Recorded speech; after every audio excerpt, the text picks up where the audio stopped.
The moment my grandson lowered his eyes and whispered, "Sorry, Grandpa, we had to sell your car," I felt something inside me quietly break. That old pickup wasn't just transportation. It carried 40 years of memories with my late wife. I simply nodded and told him it was okay. An hour later, I watched my own son proudly hand the keys to a brand-new $60,000 fishing boat to his father-in-law. Everyone clapped. I forced a smile while wondering how my memories had become worth less than a weekend toy. If emotional family stories with shocking twists and powerful life lessons mean something to you, I'd truly appreciate you subscribing to Behind Dad. And before we continue, I'd like to mention that the pictures you see throughout this video are creative visual dramatizations inspired by this story. They are not real photographs from my family's life. My name is Robert Mitchell. I'm 76 years old, and until last week, I believed family always looked after each other. My old blue pickup had been with me through almost every important moment of my life. It carried my wife Susan home from the hospital after our son Daniel was born. It hauled lumber when we built our first porch. It even carried Susan's flowers to the cemetery after cancer took her away. Every scratch on that truck reminded me that love leaves marks worth keeping. After Susan passed away, Daniel began visiting more often. At first I felt grateful. He mowed my lawn, fixed a few things around the house, and always asked whether I needed groceries. His little boy, Ethan, loved riding beside me in the pickup, pretending we were heading off on big adventures. Those afternoons became the brightest part of my week. I honestly believed we were becoming closer than ever. Last Thursday, Daniel stopped by looking unusually serious. He explained that money had become tight and suggested selling my truck because I hardly drove anymore. I refused as politely as I could. That truck meant more to me than anyone realized. He smiled, changed the subject, and left. 2 days later, Ethan quietly walked into my kitchen with tears in his eyes. He hugged me and whispered those painful words, "Sorry, Grandpa, we had to sell your car." Before I could even ask what happened, I received an invitation to a family barbecue at Daniel's father-in-law's lake house. When I arrived, a huge blue ribbon covered a beautiful new fishing boat. Daniel proudly handed over the keys while everyone celebrated. I stood there speechless, wondering where the money had really come from.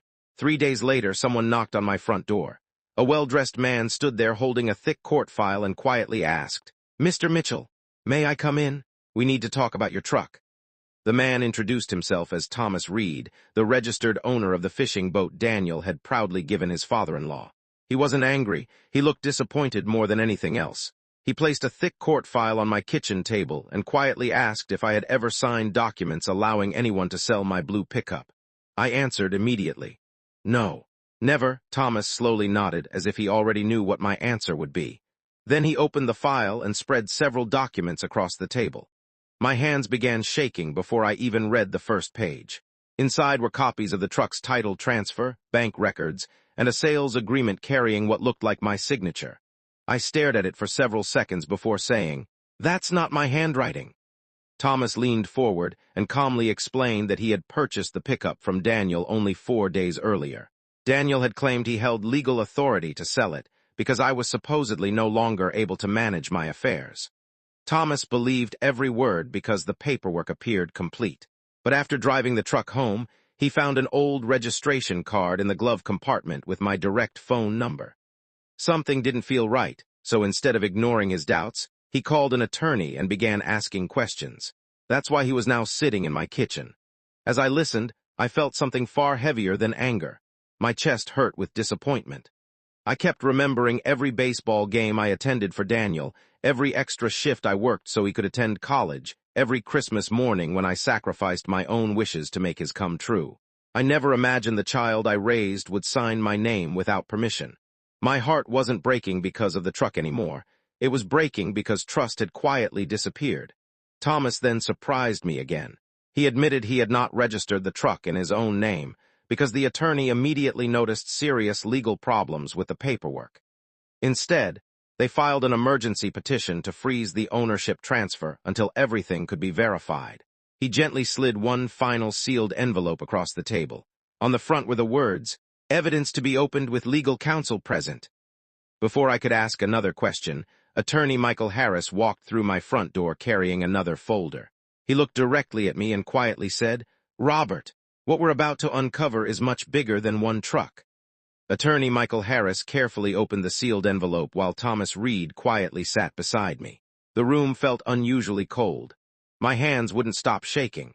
I kept praying there had been some misunderstanding, that somehow my son had made a terrible mistake instead of a terrible choice.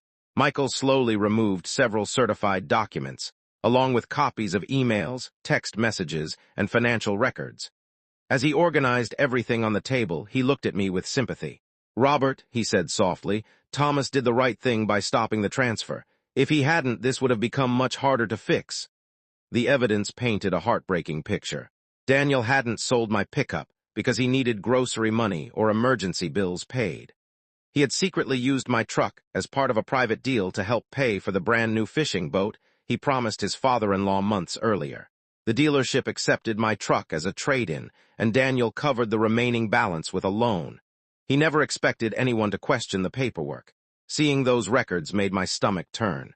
My truck, the last piece of Susan I still touched every week, had been treated like nothing more than a bargaining chip. I couldn't stop thinking about Ethan. My grandson hadn't lied to me because he wanted to. He had simply repeated what adults told him. Suddenly, I understood why his little voice had sounded so broken when he apologized. He knew something wasn't right, even if he couldn't explain it. Children often recognize the truth long before grown-ups admit it. That realization hurt more than every document spread across my table. Michael then showed me one final report prepared by a handwriting expert. The signature on the transfer papers wasn't mine. It had been forged. That single discovery changed the entire case from a simple property dispute into something far more serious. Thomas quietly admitted he had already returned the truck to secure storage until the court reached a decision, because he refused to keep property that might have been taken dishonestly. Just as Michael finished speaking, my phone buzzed. It was Daniel. He happily told me he wanted the whole family to gather at the lake the next morning to celebrate the new boat. He had no idea I already knew everything. After I ended the call, Michael gently closed the file and looked straight into my eyes. "Robert," he said, "tomorrow won't be a celebration. Tomorrow your son will be shown evidence he never imagined anyone would find. And one witness is about to walk through that courtroom door." The next morning I walked into the courthouse carrying nothing except my memories and the hope that truth would still matter. Daniel smiled the moment he saw me, believing I had come to support him. His father-in-law proudly talked about taking the new boat out on the lake after the hearing. My grandson Ethan quietly stood beside me and slipped his little hand into mine. His eyes told me he was scared. I squeezed his hand and whispered that everything would be all right. Inside, I was terrified too. No father dreams of watching his own son answer for betraying him. When the hearing began, Attorney Michael Harris calmly presented every document. The forged signature, the dealership records, the bank transfers, and the expert handwriting report were placed before the judge one by one. Then Thomas Reed stood and testified that he immediately reported the suspicious paperwork instead of completing the transfer, because he believed the truck belonged to me. The courtroom became silent.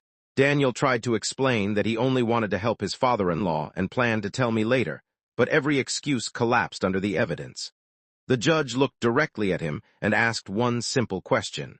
"Did your father ever give you permission to sell his truck?" Daniel slowly lowered his head and answered, "No." That single word ended every lie. The court immediately canceled the fraudulent transfer and ordered my pickup returned to me. Daniel was held responsible for the forged documents, financial losses, and legal costs. His father-in-law quietly admitted he never knew the truck had been taken without my permission, and apologized for accepting such an expensive gift without asking questions. As everyone walked out, Ethan ran toward me with tears in his eyes and wrapped his arms around me. "Grandpa," he whispered, "I'm sorry I couldn't stop them." I hugged him tightly and told him none of this was his fault. His honesty had been the first step toward the truth. That afternoon, I drove my old blue pickup home. I rested my hand on the worn steering wheel where Susan's hand had rested thousands of times before. I realized the greatest victory wasn't getting my truck back. It was proving that honesty always outlives deception. Daniel later came to my porch asking for forgiveness. I told him forgiveness is always possible, but trust must be rebuilt through years of honest actions, not a few emotional words. If this story touched your heart, please leave a comment because your words may remind another family to choose integrity before greed. Share this story with someone who believes parents and grandparents deserve respect while they're still here. Thank you for spending this time with me on Behind Dad. Remember, possessions can be replaced, but once trust is sold, only truth can begin to buy it back.